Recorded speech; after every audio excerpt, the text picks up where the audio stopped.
గోవింద్ 3 నెలల క్రితం క్రెడిట్ కార్డును ఉపయోగించి ఐఫోన్ 15 ప్రోని కొన్నాడు. ఐఫోన్ స్టోర్లో డౌన్ పేమెంట్ చేసిన తర్వాత అతను axis bank credit card use చేసి మిగిలిన బ్యాలెన్స్ కట్టేశాడు. క్రెడిట్ కార్డు బిల్లు ప్రతి నెల 10వ తేదీ వస్తుంది. బకాయి పడిన మొత్తం 1 lakh. కనీస చెల్లింపు బకాయి 5,000 రూపాయలు. అతను గడువు తేదీకి ముందు చెల్లించిన కనీస చెల్లింపు 5,000. గోవింద్ తర్వాత బిల్లు కూడా ఇప్పటికీ రెడీ అయింది. గోవింద్ ప్రస్తుతం 95,000 బకాయి ఉన్నాడు. ఈ మొత్తంపై నెలకు 3.6% వడ్డీ ఉంటుంది. అంటే 3,420 రూపాయల వడ్డీ కట్టాల్సి ఉంటుంది. ఈ విధంగా దాని మొత్తం 3,420 రూపాయలు పెరిగి 98,420 రూపాయలు అవుతుంది. నెలకు 3.6% వడ్డీ చొప్పున సంవత్సరానికి 52.86% అవుతుంది. దీనిని వార్షిక శాతం రేట్ అంటారు. క్రెడిట్ కార్డు బిల్లులో మినిమం చెల్లింపు మాత్రమే చేస్తే నష్టం తప్పదు. ఎందుకంటే బకాయి ఉన్న మొత్తం పైన వడ్డీ వసూలు చేస్తారు. పైగా చెల్లించాల్సిన అసలు అలాగే ఉంటుంది. బ్యాంకింగ్ నిపుణుడు అమిత్ కుమార్ తన్వర్ ఏం చెప్పారంటే, కొత్త బిల్లుకు చెల్లించాల్సిన కనీస మొత్తం కారణంగా అధిక వడ్డీ పడుతూనే ఉంటుంది.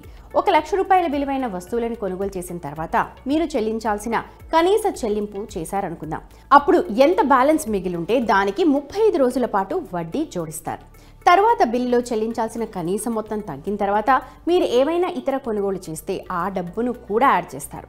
సమస్య ఏంటంటే, మీరు ఈ కొత్త వస్తువులను కొనుగోలు చేసిన తేదీ నుండి రోజుల సంఖ్య ఆధారంగా వడ్డీ పడుతూనే ఉంటుంది. ఇప్పుడు కొత్త బకాయి మొత్తం ఎంతైతే ఉంటుందో దాని ఆధారంగా కనీస బకాయి ఉంటుంది. సో గోవింద్ ఇలా బిల్లు కట్టడం అయితే కరెక్ట్ కాదు. అది ఆర్థిక ఆరోగ్యానికి అస్సలు మంచిది కాదు. గోవింద్ మాత్రమే కాదు, మనలాగా చాలామంది కనీస బకాయి చెల్లిస్తే క్రెడిట్ కార్డ్ని యూజ్ చేసే విషయంలో జాగ్రత్తగా ఉండాలి. ఇప్పుడు కనీస బకాయి మొత్తాన్ని క్లియర్గా అర్థం చేసుకుందాం. మీరు క్రెడిట్ కార్డ్ బిల్ రూపొందించినప్పుడు మీరు చెల్లించడానికి 2 చాయిసెస్ ఉంటాయి. ఫస్ట్, బకాయి మొత్తాన్ని ఒకేసారి చెల్లించడం. మరొకటి, బకాయి ఉన్న దానిలో కనీస మొత్తం అంటే మినిమం బ్యాలెన్స్ మొత్తం బకాయిలో 5% చెల్లించడం. ప్రజల వద్ద డబ్బు లేనప్పుడు వారు చెల్లించాల్సిన కనీసం మొత్తాన్ని మాత్రమే చెల్లిస్తారు. దీని ప్రయోజనాలు లిమిటెడ్గా ఉంటాయి, కానీ భారీ ప్రభావం ఉంటుంది. గోవింద్ విషయంలో మీరు చూశారుగా క్రెడిట్ కార్డ్ బిల్ ఎలా పెరుగుతోందో.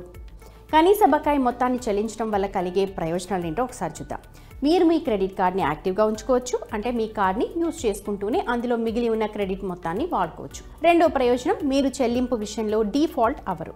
ఇది మీ క్రెడిట్ స్కోర్ని సేఫ్గా ఉంచుతుంది. మూడోది, ఆలస్య ఫీ, లేట్ ఫీ నుంచి మిమ్మల్ని మీరు కాపాడుకోవచ్చు. ఇక నష్టాల గురించి చెప్పాలంటే, అధిక వడ్డీ రేటు చెల్లించాలి. బకాయి మొత్తంలో పెద్దగా తగ్గింపు ఉండదు. అధిక బకాయి వల్ల క్రెడిట్ పరిమితి తగ్గుతుంది. పెద్ద షాపింగ్ చేసుకోవాలనుకున్నా మీరు క్రెడిట్ కార్డుపై నిజమైన ఫెసిలిటీస్ ఏవి పొందలేరు.